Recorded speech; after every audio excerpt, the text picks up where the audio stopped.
अभी पूरा social media Tata Sierra को लेके काफ़ी ज़्यादा एक्साइटेड है और अगर आप इसे खरीदने की सोच रहे हो, तो एक गुड न्यूज़ इस वीडियो के एंड में आप ही के लिए है। चलो सबसे पहले बात करते हैं आरबीआई के हिस्टोरिक डिसीजन की और उस डिसीजन से हो रहे कंफ्यूजन के बारे में। देखो बेसिक इकोनॉमिक्स के according central banks rate cut यानी कि लोन सस्ता तब करते हैं जब इकोनॉमी स्ट्रगल कर रही हो, जब ग्रोथ रेट स्लो हो और मार्केट को बूस्ट की जरूरत हो। It's like giving medicine to a sick patient. But इस बार अगर जीडीपी ग्रोथ रेट और इन्फ्लेशन को कंसिडर करें तो पेशेंट फिलहाल ठीक लग रहा है, मतलब इंडिया की इकोनॉमी सही डायरेक्शन में जा रही है। एसबीआई रिसर्च के अकॉर्डिंग आरबीआई का 0.25% का रेट कट एक एक्सेप्शनल मूव है। जैसे कि सभी को पता है कि इंडिया की जीडीपी ग्रोथ रेट 8.2% है और इन्फ्लेशन गिर के 0.25% पर आ गया है।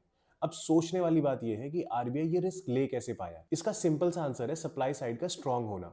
खारिफ और राबी क्रॉप्स का प्रोडक्शन ठीक है, इसलिए आरबीआई ने 2025-26 के लिए अपनी इन्फ्लेशन टारगेट को 2.6% से घटाकर सीधा 2% कर दिया। अब इसका आपकी पॉकेट पर क्या फायदा होगा? चलो नई टाटा सियारा का एग्जांपल ले लेते हैं। मान लो आपने 15 लाख रुपए का लोन लिया 7 साल के लिए, और अगर बैंक ये 0.25% का कट पास ऑन करता है आपको, तो आपकी ईएमआई भले ही सिर्फ 200 रुपए से कम होगी, लेकिन 7 साल में आप टोटल 16,000 रुपए बचा सकते हैं एज ए इंटरेस्ट। मतलब टाटा सियारा की कम से कम 2 से 3 सर्विस फ्री या 1 साल का insurance free. It's not a bad idea, right? SBI ने वार्निंग भी दी है कि एक्सेसिव ऑप्टिमिज्म मत रखना। ग्लोबल टेंशंस और टैरिफ वॉर अभी भी चल रहा है, जो इंडिया के एक्सटर्नल डिमांड को हिट कर सकते हैं। अब सवाल यही है कि आरबीआई ने तो रेट कट कर दिया, मगर क्या ये बेनिफिट आपके बैंक आप तक पहुंचाएंगे या फिर खुद प्रॉफिट बनाएंगे? अपने बैंक का नाम और ओपिनियन आप कमेंट सेक्शन पे लिख सकते हैं।